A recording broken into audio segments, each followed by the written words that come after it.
지난 11월 중국 국영 회사들이 잇따라 채무 불이행을 선언하였습니다.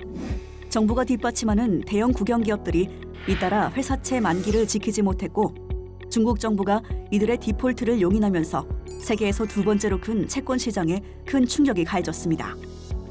지난 11월 16일 중국 국유 반도체 기업인 지광그룹의 회사채 디폴트가 발생한 데 이어 20일에는 야오닝성 기반 지역 국영 기업인 화천자동차의 디폴트가 처리됐고 이어 23일 허낭성에 기반을 둔 국영기업 융청석탄의 채권 디폴트가 발표됐습니다. 안전자산으로 취급되던 트리플 A 등급의 중국 중앙 또는 지방정부 소유 국영기업들의 디폴트 사례가 잇따르면서 여타 우량 등급 기업들의 신용등급과 채권 가격에도 악영향을 미치고 있습니다.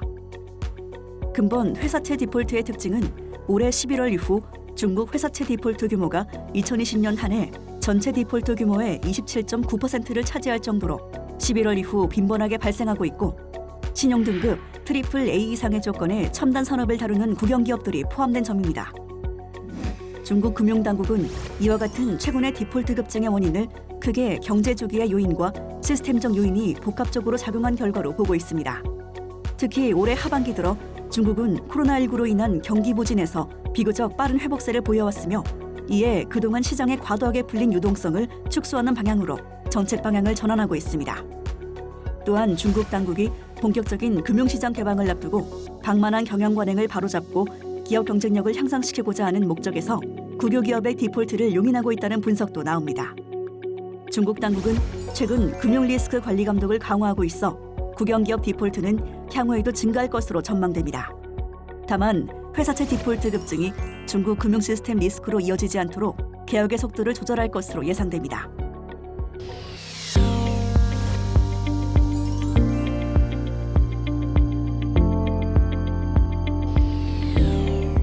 일본 정부가 관계부처 및 전문가들의 의견을 수렴해 지난 12월 스가 정부의 성장 전략 실행 계획의 일환으로 2050년 탄소 중립을 위한 그린 성장 전략을 발표했습니다. 일본 정부는 이번 실행 계획에 포함된 내용을 토대로 논의를 발전시켜 2021년 6월 탄소 중립을 위한 최종 계획을 책정할 예정입니다.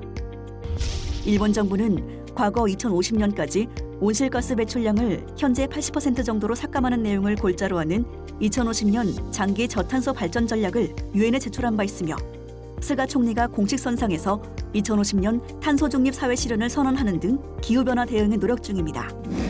근본 발표 내용은 일본 정부가 3대 중점 분야인 차세대 축전지 기술, 수소, CO2 재사용에서 기술 개발과 혁신을 거두기 위해 기금을 조성하고 국가 프로젝트를 추진하는 내용이 담겼습니다. 정부가 약 2조 엔 규모의 기금을 설립하여 수소 발전 기술 개발을 위해 10년 이상의 중장기 투자 계획을 실행하는 기업을 지원하는 내용입니다.